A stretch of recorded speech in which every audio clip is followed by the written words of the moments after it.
like Tarantino, Chris Nolan and everything else, to really build up into something that's not just advertising a product, it's something that's well, selling something as well.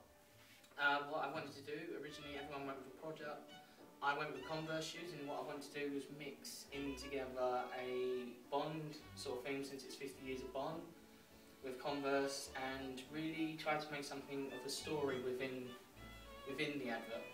After I'd done that, I went back to the script, did a structure, did the script, and I added characters which were Eckhart, which was originally named Charlie Thunderstruck, which is the Bond character of it, Mon, who's the M character of Bond films, and it was Smith, who is basically the partner of Eckhart. After that, I put them into a story situation, and I looked at which is my favourite Bond film, and that was Casino Royale. And then I looked at which scene is the best one. I went with the Madagascar scene in the first part of Casino Royale. Did that, went with it, tried to make something in the style of it. Obviously I couldn't do cranes and stuff like that, so after that, that's just the radio stuff.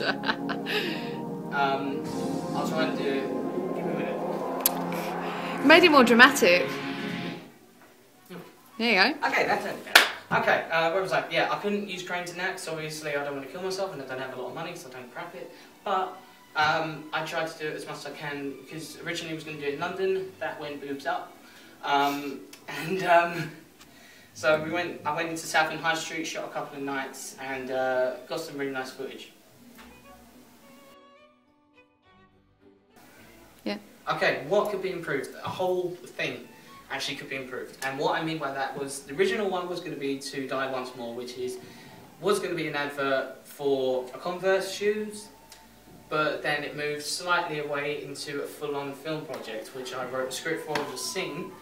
What I did was I created a whole scene, and then I had the idea that if I took chunks out of it, like key points of it, and then make it a TV spot, then I could say, for viral marketing, you could go to this website, check out the full scene.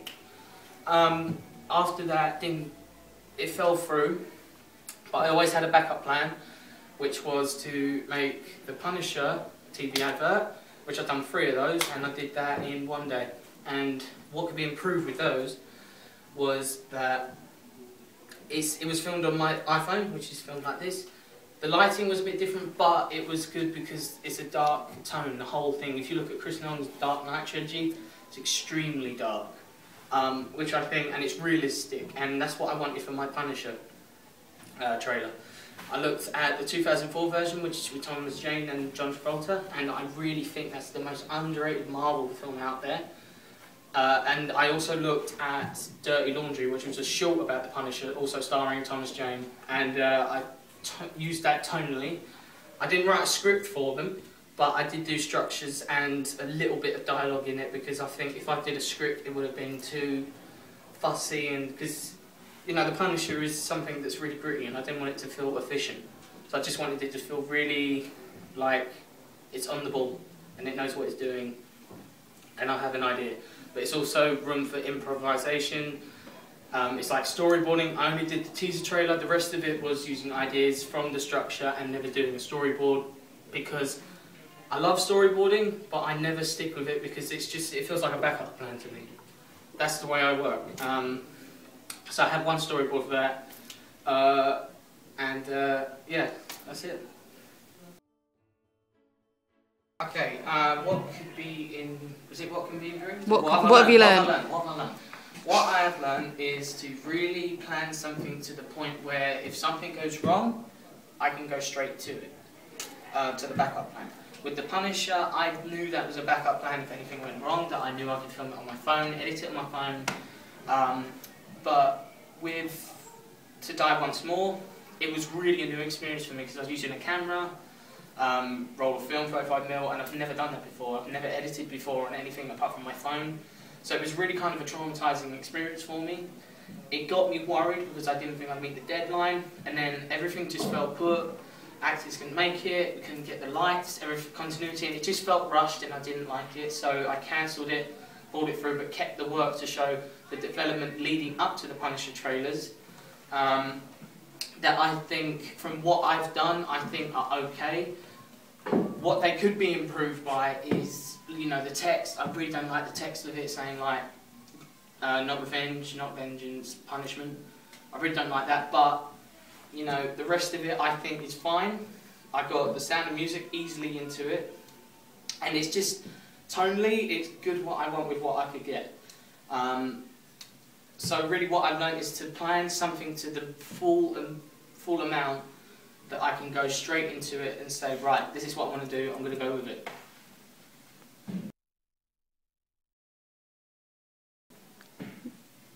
Okay, what went right was everything that I had leading up to it. You know, I had the script for To Die Once More, that was pretty much finished.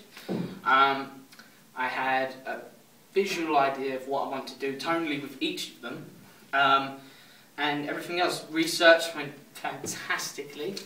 The amount of resources I have at home anyway and I know about is really useful for making something like this. So yeah, that's what went good, that's what went good. What went wrong was the amount of mishaps that happened making To Die Once More. You know, as I said before, actors not turning up, lighting, everything. I shot one bit at night. Next day I did the second unit and it was in the daytime, so the continuity would have been really, really bad. And I wouldn't settle for that.